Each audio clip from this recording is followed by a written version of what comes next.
మా తోట ముద్దులు గారికి ఇక్కడ ఎమ్మెల్యే అభ్యర్థిగా గెలిపించడం కోసం వీళ్ళకి ఇన్ని టికెట్లు ఎప్పుడు ఎవరు ఇవ్వలేదండి. బలిజ అనే ఒక సర్టిఫికేట్లో వేరే చూసి ఆయన టికెట్ ఇచ్చారు.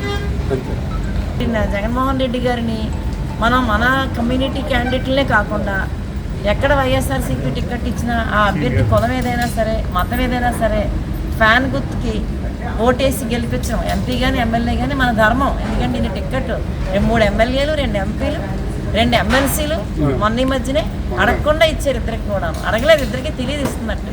అలాగే మరి రాజ్యసభ మెంబర్ ఉన్నారు, మన బోస్ గారు ఉన్నారు. ఆ త్యాగాన్ని గుర్తుపెట్టుకొని ఆయనకి మంత్రి పదవి ఇచ్చారు, ఎమ్మెల్సీ ఇచ్చి మళ్ళీ రాజ్యసభ అత్యంత స్థానాన్ని మన సెట్టిబల్లి హిస్టరీ క్రియేట్ చేశారు. మరి అలాంటి జగన్మోహన్ రెడ్డి గారిని మనందరం ముఖ్యమంత్రిగా చేసుకోవాలంటే ఎక్కడైనా సరే, ఏ కులమైనా, ఏ ప్రాంతమైనా, ఏ మతమైనా ఫ్యాన్ గుర్తుకే మనం ఓటేస్తే ఎమ్మెల్యేలు అందరూ నెగ్గితేనే ఆయన ముఖ్యమంత్రి అవుతారు. ఆయన ముఖ్యమంత్రి అయితేనే ఈ సంక్షేమ పథకాల్లో మన నెక్స్ట్ జనరేషన్ పిల్లలు బాగా చదువుకోవడానికి మంచి స్కూల్స్, అలాగే చదువుకోవడానికి ఇన్వెస్ట్మెంట్ అన్నీ కూడా వస్తున్నాయి అని చెప్పేసి